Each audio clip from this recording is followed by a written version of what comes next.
made it to the trail. This is Mt Tecumseh. I hope I'm pronouncing it right. This is the first of 48 4,000 footers. Though I did hear that apparently recently they remeasured and it might be just under 4,000 feet instead of 4,003 feet. It might be 3998 or something like that. I'm gonna ignore that and still say that this counts. Very excited to go on my first hike of this year, and I think first 4,000 footer, at least first one that I can remember. I might have been a little baby on my mom's back going up a 4,000 footer before, but yeah, very excited.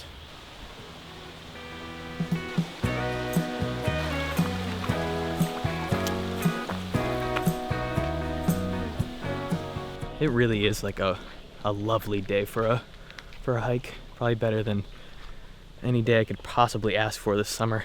It's like a nice 65, which is perfect because I usually don't like wearing pants, but the ticks have been particularly brutal this year, so pants were definitely the right option for this.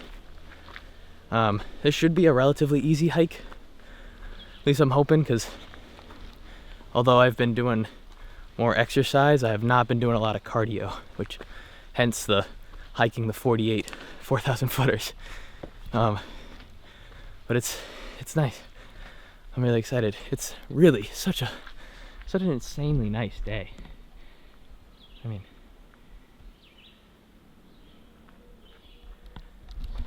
it's also a work day.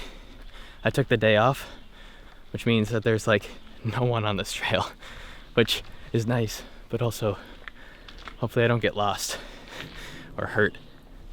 Oh, good morning. You're talking to yourself. I am, yeah. Good. I know. I'm already going crazy.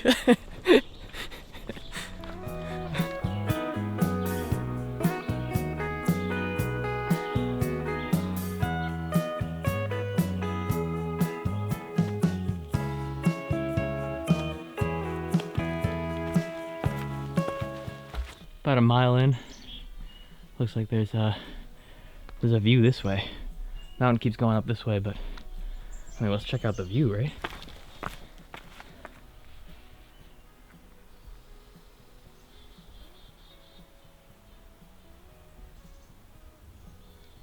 Yeah, that's a nice view. All right, we continue up.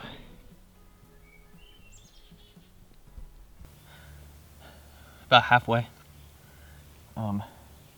They weren't kidding. It's a really short hike. It's 2.5 miles up, 2.5 miles back. But that also means that it's a very steep climb. I don't know if you can see, but it's basically like a 25-degree incline of just rocks, just steps all the way up.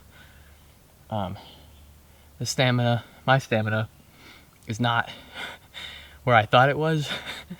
I thought I could do this a little easier, but I also might just be going a little too fast, and that's fine. I just gotta slow it down. I gotta understand where my pace is. I don't know if this is the place to really do it, but currently in the White Mountain National Forest. Huge, beautiful forest in New Hampshire. It's one of our biggest tourist attractions. I mean, people come up here to leaf peep, to see all the changing colors, but also to hike the 48 4,000 footers, and it's just a really great place in New England for hiking. Well, it's a little scary because this national forest, along with all other national forests in the country, might start increasing logging due to a Trump administration executive order, national emergency for more timber, for more lumber. And it risks about 60 million acres of national forest. And, you know, people will say that, oh, it's actually to help to prevent forest fires and to increase our lumber, and it's going to help, but I can't help but think about what happened in the 1920s here at the White Mountain National Forest. See, back then there was also a lumber shortage. We needed more lumber, and hey, there's this giant mountain range with a ton of old growth, beautiful lumber that we could use. And so they did. They started logging. without much care, and they kind of just tore down huge swaths of land. And of course, with that comes two really big issues. Two big issues that could come back again if we carelessly start taking down old growth and even new growth trees.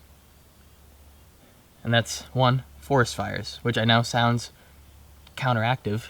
Hey, chopping down a bunch of trees, doesn't that just prevent forest fires? Sometimes, when you're careful with it. But if you're not careful and you cut down these big old trees, those are the ones that are fire resistant. They've survived forest fires before, and they need to be there as fire breaks, basically. Things to stop forest fires from continuing. They won't get past those trees. If we cut those down, there's nothing stopping these forest fires.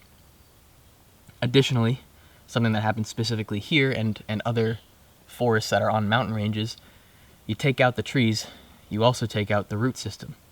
And that root system kept all of that dirt in place. In the 1920s, there were a ton of mudslides, destroying not only nature, but also the roads and towns nearby these mountains. We can't let that happen. Not here, not anywhere. Nature is probably the most important thing to preserve in this country. It's one of the few things that truly takes decades, if not centuries, to recover if we really, really damage it. And this administration has been doing that, and that's scary.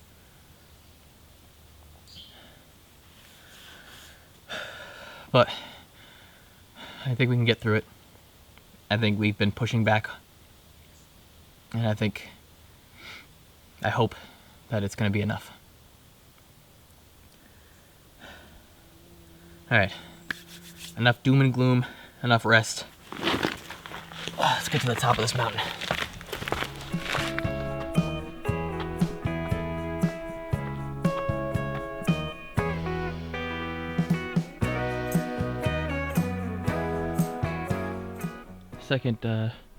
Second real stop, 0.3 miles from the peak. The last mile is basically just, it only got steeper from the last break. I'm certainly gonna start doing some more running, more biking, just to get my endurance up, because this is, it's killing me, and I didn't think it would. That's my bad, but at least I came prepared, so I'm gonna rest up a little bit and then get to the top. I've heard that the view is not amazing, but it's a really nice day, so I'm hoping to get something.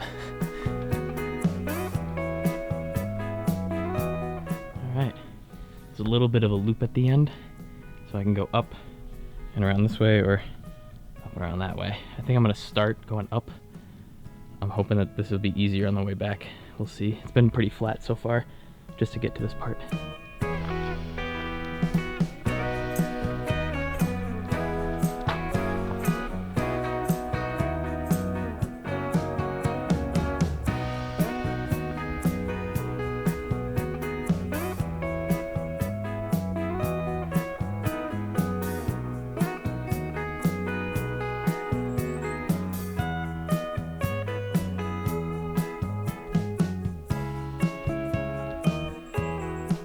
Almost there. Almost there.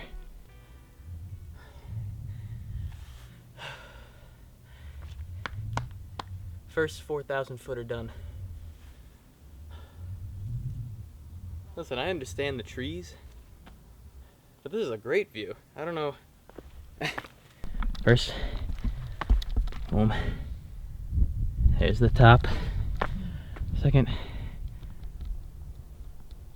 I don't know, maybe if you're like 10 feet tall, you know? I love this. Jeez, you're crooked.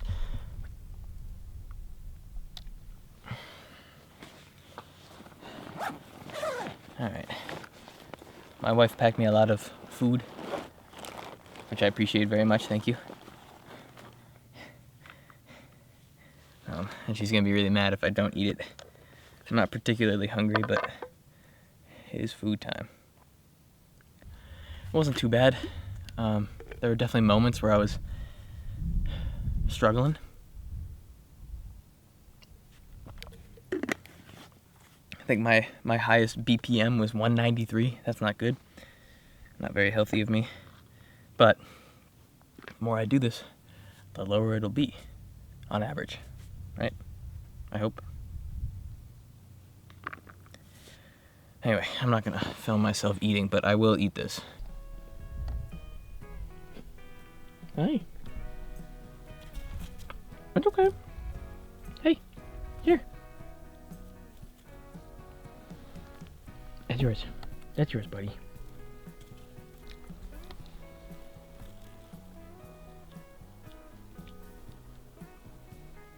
I gave his buddy 1 almond. Calling his friends, they won't leave me alone. Buddy, you guys got 1. They're salted. I tried taking the salt off, but I don't want you guys having too much sodium.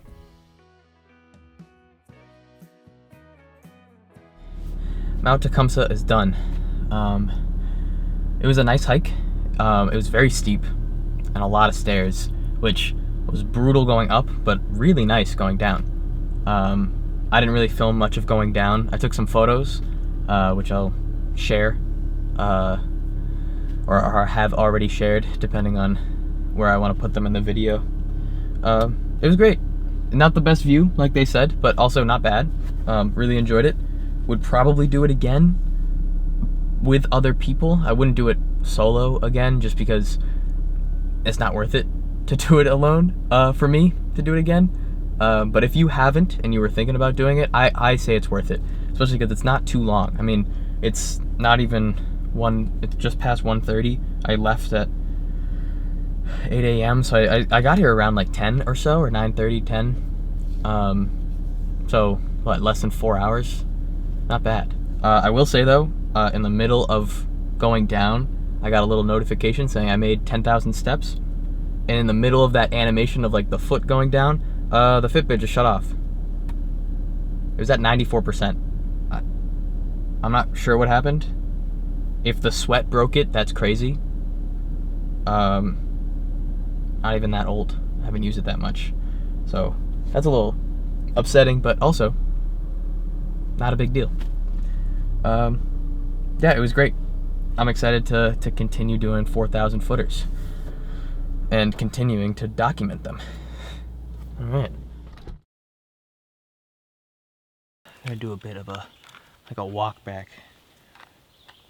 This is the only time I'm doing this, because I'm not retracing my steps for a good shot that much.